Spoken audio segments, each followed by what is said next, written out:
આપણે જતા હતા કેમ્પમાં. કેમ્પની અંદર હતો આવો નજારો. ત્યાં આપણને દેખી ગયો આપણો ફેવરિટ ચક્રધારી કૃષ્ણ કનૈયા. કાનુડાને જોઈને મજા આવી ગઈ. અહીંયા ચાલતી હતી 10-12 કરોડની મીટિંગ. ત્યાં જોઈ લીધા આપણે શ્રીનાથજી. આપણે જોતા હતા કેમ્પનો નજારો. ત્યાં ટીવીમાં દેખાઈ ગયો આપણને કાનુડો. વધારે ખુશ છું. કેમ્પમાં મેળા જેવું વાતાવરણ દેખાવા માંડ્યું. દેખાઈ ગયા આપણને મોટા મોટા કાનજી. પણ કાનજી એને સખીઓ જોડે બિઝી હતા.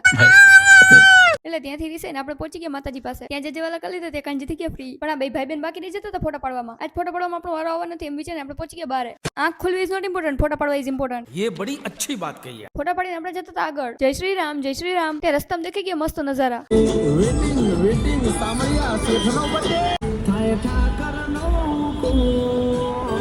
तेजस्वी लोग हैं हमारे. અહીંયા ચાલતું હતું પાણી વિતરણ.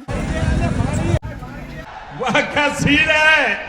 1 કલાકની અંદર કઈ રીતે દેખાવા માંડ્યું આપણને દ્વારકા. ફાઇનલી 90 દિવસ પછી દેખી ગયું આપણને મંદિર. આપણે પહોંચી ગયા મેઇન ગેટે, પણ ત્યાંથી નો એન્ટ્રી. એટલે આપણે જતા હતા ઇસ્કોન ગેટે. અને કેવાય દ્વારકાનું ટ્રાફિક. આ ભાઈને થતું હતું વધારે લેટ. એટલે સબની ગેમ જોતા જોતા આપણે પહોંચી ગયા ઇસ્કોન ગેટે. मस्त जोक मारा. આપણે જઈ મંદિર બાજુ. ત્યાં સુધી તમે લોકો ફોલો કરતા હો.